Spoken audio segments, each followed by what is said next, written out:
বৈরী আবহাওয়াকে উপেক্ষা করে ঢাকা বিশ্ববিদ্যালয়ের শিক্ষার্থী ও ছাত্রদল নেতা শাহরিয়ার আলম সাম্য হত্যার বিচার দাবিতে রাজধানীর শাহবাগ ও ইন্টারকন্টিনেন্টাল মোড় অবরোধ করেছেন ছাত্রদলের নেতাকর্মীরা। সাম্য হত্যার ঘটনায় প্রকৃত দোষীদের আইনের আওতায় নিয়ে আসা না হলে আরও কঠোর আন্দোলনের ঘোষণা দিয়েছে সংগঠনটির নেতারা। এ সময় শাহবাগ ও ইন্টারকন্টিনেন্টাল এলাকায় যান চলাচল বন্ধ হয়ে যায়।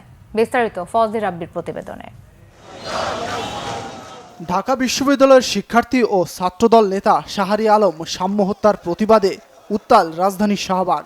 বৈরী আবহাওয়া উপেক্ষা করে সড়ক অবরোধ করে বিক্ষোভ করেন সংগঠনটির নেতাকর্মীরা। বৃহস্পতিবার সকালে আবারও শাহবাগ মোড়ে অবস্থান নেয় সংগঠনটির নেতাকর্মীরা।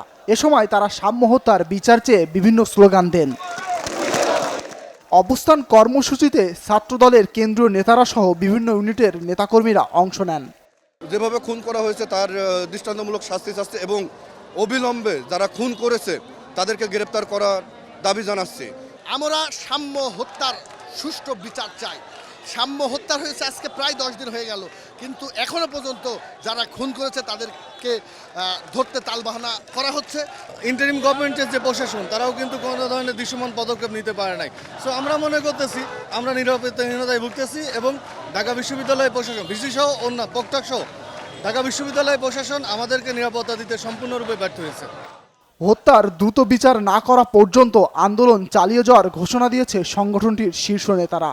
দ্রুততম সময়ে আমরা দৃশ্যমান পদক্ষেপ দেখতে চাই এবং আমরা নিশ্চিত হতে চাই যে সাম্য হত্যাকারী কারা এবং সেদিন ওইখানে ওই শরীয়ত উদ্যানে কারা উপস্থিত ছিল সেই বিষয়ে তাদের তৎপরতা নিয়ে আমাদের প্রশ্ন রয়েছে এবং তাদের সদিচ্ছা নিয়ে আমাদের প্রশ্ন রয়েছে এবং তাদের যে ছাত্রদল কিংবা সাম্যের পরিবার পারভেজের পরিবারের প্রতি সহমর্মিতা জ্ঞাপন তাদের সে বিষয়ে আমরা সদিচ্ছার অভাব দেখেছি। খুনের কি মোটিভ থাকতে পারে, তারা রিমান্ডে কি তথ্য প্রকাশ করেছে, এটি কিন্তু পুলিশ এখনো পর্যন্ত আমাদেরকে পরিষ্কারভাবে কোনো ব্যাখ্যা দিতে পারেনি এবং বিশ্ববিদ্যালয় প্রশাসন চূড়ান্তভাবে ব্যর্থ হয়েছে বিশ্ববিদ্যালয়ের শিক্ষার্থীদের নিরাপত্তা জোরদার করতে।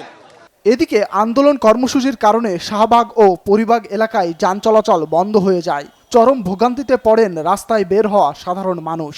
গেল 13ই মে বাংলা একাডেমির কাছে ছুরিকাঘাতে নিহত হন শাহরিয়ার আলম সাম্য।